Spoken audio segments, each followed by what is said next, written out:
আধিপত্য বিস্তারকে কেন্দ্র করে চট্টগ্রামে আবারও সক্রিয় হচ্ছে আন্ডারওয়ার্ল্ডের পুরনো গ্যাংস্টাররা। তাদেরই একজন ছিলেন পুলিশের তালিকাভুক্ত শীর্ষ সন্ত্রাসী সরওয়ার হোসেন বাবলা। ১.৫ দশকের বেশি সময় ধরে তিনি চট্টগ্রামের অপরাধ জগতে শীর্ষ সন্ত্রাসী হিসেবে পরিচিত ছিলেন। ১৫টিরও বেশি মামলা তার নামের পাশে, অনেকবার জেলও খেটেছেন। এক সময়কার কুখ্যাত ৮ মামলার আসামি ও সাজ্জাদ হোসেন খানের সহযোগী হিসেবে আলোচনায় আসেন বাবলা।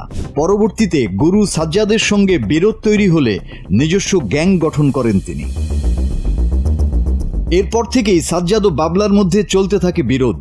সবশেষ চট্টগ্রাম ৮ আসনে বিএনপির মনোনীত প্রার্থী এরশাদুল্লাহর গণসংযোগ চলাকালে বাবলার পিঠে পিস্তল ঠেকিয়ে গুলি করে দুর্বৃত্তরা। পুলিশ সূত্র বলছে, সাজ্জাদ হোসেনের হাত ধরে অপরাধ জগতে প্রবেশ করেন বাবলা ও তার সহযোগী নুরুল নবী ম্যাক্সুম।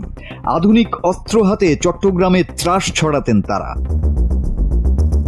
২০১১ সালের জুলাইয়ে ব্রাহ্মণবাড়িয়ার সিঙ্গারবিল থেকে গ্রেপ্তার হন ম্যাক্সুম। তার তথ্যের ভিত্তিতে চট্টগ্রামের বাইজিদ এলাকা থেকে বাবলাকেও আটক করা হয়।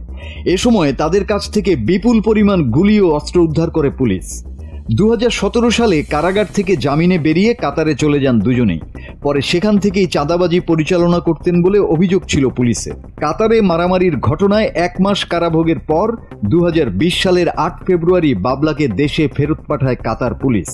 ঢাকায় পৌঁছে বিমানবন্দরে গ্রেপ্তার হন তিনি।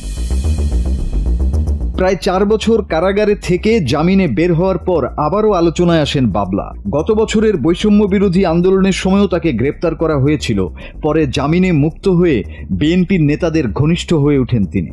কারাগারে থাকাকালীন চট্টগ্রাম ৪ আসনের বিএনপির নেতা আসলাম চৌধুরীর সঙ্গে সম্পর্ক গড়ে ওঠে তার। এরপর মহানগর বিএনপির আহ্বায়ক এরশাদুল্লাহ ও দক্ষিণ জেলা বিএনপির সাবেক আহ্বায়ক আবু সুফিয়ানের সঙ্গেও সম্পর্ক তৈরি হয়। বিভিন্ন অনুষ্ঠানে ও সামাজিক প্রোগ্রামে বিএনপি নেতাদের পাশে তাকে দেখা গেছে। চট্টগ্রাম মহানগর পুলিশ কমিশনার হাসিব আজিজ বলেন, প্রাথমিকভাবে মনে হচ্ছে বিএনপি প্রার্থী এরশাদুল্লাহ টার্গেটে ছিলেন না, টার্গেটে ছিলেন সরওয়ার বাবলা। তাকে নিশ্চিহ্ন করতেই এই হামলা চালানো হয়েছে। এই ঘটনায় কারা ঘটাতে পারে সে বিষয়ে পুলিশের কাছে প্রাথমিক তথ্য আছে। ইতোমধ্যেই দুজনকে গ্রেপ্তারও করা হয়েছে।